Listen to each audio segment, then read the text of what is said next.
오늘 우리가 함께 읽을 말씀 사사기 19장, 사도행전 23장, 예레미야 33장, 시편 3편, 4편 말씀입니다. 자, 오늘 말씀으로 나눌 주제는 주의 말씀입니다. 그 주의 말씀을 놓친 자리와 붙든 자리는 전혀 다릅니다.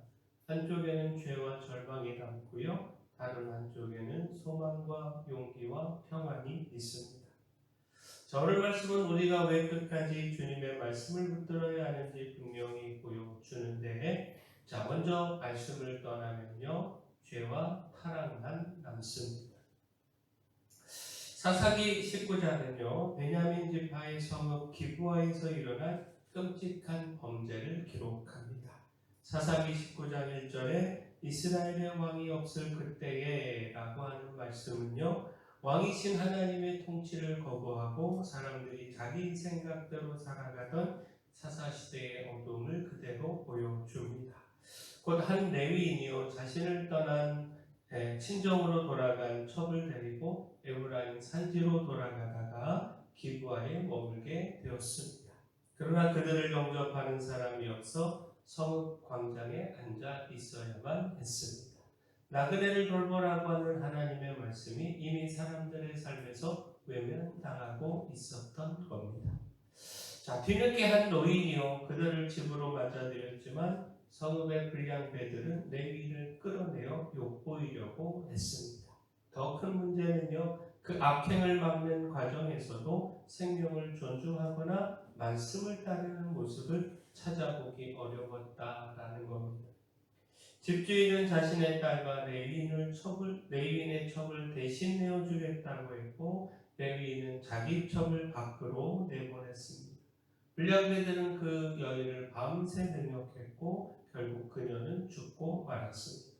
이후 레위인은요, 그 시신을 12조각으로 나누어 이스라엘 각 지파에 보냈습니다. 자, 말씀을 떠난 결과는 단순한 혼란이 아닙니다. 욕망과 폭력, 무책임과 생명경지가 온 땅을 덮습니다. 누구도 하나님 앞에서 옳은 길을 묻지 않고요, 각자 자기 생각과 유익을 따라 행동합니다. 자, 우리도 말씀을 삶의 기준으로 삼지 않으면 자신의 욕심과 감정을 옳다고 여기게 됩니다. 죄에 무뎌지고요, 다른 사람의 아픔까지 외면할 수 있습니다. 그러므로 날마다 말씀 앞에서 우리 자신을 살피고요, 죄를 끊고요, 생명을 귀하게 여기는 길을 택하는 우리 모두가 되기를 소원합니다. 자, 이처럼 말씀을 떠난 자리에는요, 절망이 남습니다. 그러나 그 절망의 한가운데에서도 주님의 말씀은 소망이 됩니다. 예레미야 33장은 예루살렘이 바벨론 군대에 포위되고 예레미야가 시위대들에 갇혀 있을 때 주신 회복의 말씀입니다. 성읍은 무너질 위기에 놓였고요, 백성 앞에는 심판과 포로 생활이 기다리고 있었습니다.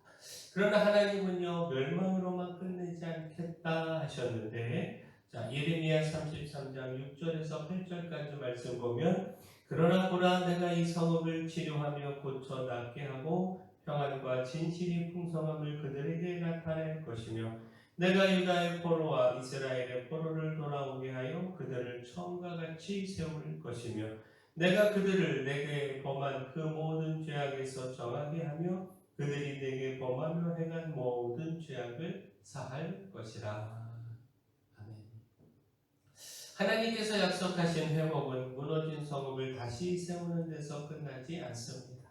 백성이 범한 모든 죄를 정결하게 하시고 용서하시고 그 성읍을 열방해서 기쁨과 찬송과 영광이 되게 하시는 구원이었습니다. 현실은 절망적이었지만 하나님의 약속이 있었기에 소망은 사라지지 않았습니다. 자, 우리도 눈앞의 형편만 바라보면요, 낙심할 수밖에 없습니다. 그러나 하나님은 죄를 용서하시고 무너진 삶을 다시 세우시는 분이십니다. 그러므로 절망 속에서도 주의 말씀 붙들고 회개하며 하나님의 회복을 믿고 기다리는 우리 모두가 되기를 소원합니다. 자, 또한 소망을 주시는 그 말씀은요, 두려움 앞에 선 사람에게 담대한 용기가 됩니다. 사도행전 23장은 바울이 유대인 공회 앞에 선 일과 그들을 죽이려고 하는 음모를 기록합니다. 바울이 부활의 소망을 증언하자 바리새인과 사두개인 사이에 큰 다툼이 일어났고 천부장은 바울이 찢겨 죽을까 염려하여 군인들을 보내 그를 구해냈습니다. 자, 바울은 수많은 반대와 위협 속에 홀로 갇혀 있었습니다. 바로 그날 밤 주님께서 그의 곁에 서서 말씀하셨는데 사도행전 23장 11절에 담대하라 내가 예루살렘에서 나의 일을 증언한 것 같이 로마에서도 증언하여야 하리라. 주님은 당장 모든 위험을 해결해 주겠다, 없애 주겠다 말씀하지 않으셨습니다. 대신 바울이 예루살렘에서 감당한 증언을 인정하시고 로마에서도 복음을 증언하게 될 것이라고 약속하셨습니다. 앞길에는 여전히 결박과 위협이 있었지만 주의 말씀이 그의 길과 사명이 끝나지 않았음을 확증해 주었습니다. 자, 우리도 고난과 반대 앞에서 두려워할 수 있습니다. 그러나 상황이 안전해져야만 담대해지는 것은 아닙니다. 주님께서 함께 하시고 맡기신 길을 이루실 것을 믿을 때 우리는 용기를 얻을 수 있습니다. 두려움에 사로잡혀 사명을 내려놓지 말고요. 담대하라 하시는 주님의 말씀 붙드는 우리 모두가 되기를 소원합니다. 자, 마지막 주님의 말씀은요, 용기를 줄 뿐만 아니라 대적에 둘러싸인 자리에서도 평안과 기쁨을 누리게 합니다.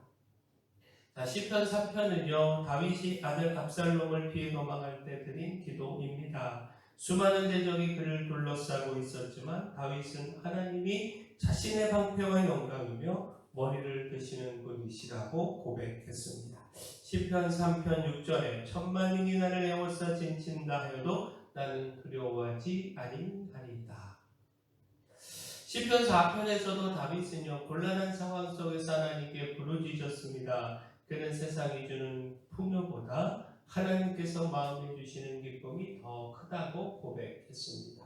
시편 4편 7절 8절에 주께서 내 마음에 주신 기쁨은 그들의 곡식과 새 포도주가 풍성할 때보다 더하니이다. 내가 평안히 눕고 자기도 하리니 나를 안전히 살게 하시는 이는 오직 여호와이시니이다. 다윗의 형편이 즉시 달라진 것 아니었습니다. 그러나 자신을 들으시고 지키시는 하나님을 신뢰했기에 두려움을 이기고 평안히 누울 수 있었습니다. 참된 평안과 기쁨은요, 문제가 모두 사라지는 데서 오는 것이 아니라 말씀대로 우리를 붙드시고 지키시는 하나님을 믿는 데서 옵니다. 우리도 형편이 나아져야만 평안하고 기뻐할 수 있다고 생각할 때가 있습니다. 그러나 세상의 풍요보다 더 큰 기쁨은 주님께 있고 어떤 위협 속에서도 주님은 우리를 지키십니다.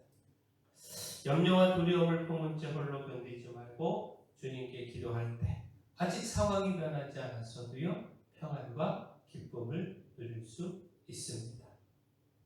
자, 주의 말씀을 놓치면 죄와 타락에 빠지고요 결국 절망에 이르게 됩니다. 그러나 주님의 말씀을 붙들면 그 말씀이 소망이 되고 두려움 속에서 힘과 용기를 주고 환난 가운데서도 평안과 기쁨을 누리게 합니다. 바라긴 우리가 말씀으로 소망의 삶, 또 담대함과 평안과 기쁨의 삶 살아가기를 소원합니다. 사랑의 주 하나님, 주님 말씀으로 죄와 불의를 이기고 소망 가운데 살아가기를 소원합니다. 어떤 두려움 앞에서도 넘어지지 않게 하시고 찾아와 말씀하시는 주님으로부터 힘과 용기를 얻게 하시며 주님께서 주신 소망의 말씀을 믿고 붙들어 절망을 이기며 평안과 기쁨 가운데 살아가게 하여 주시옵소서.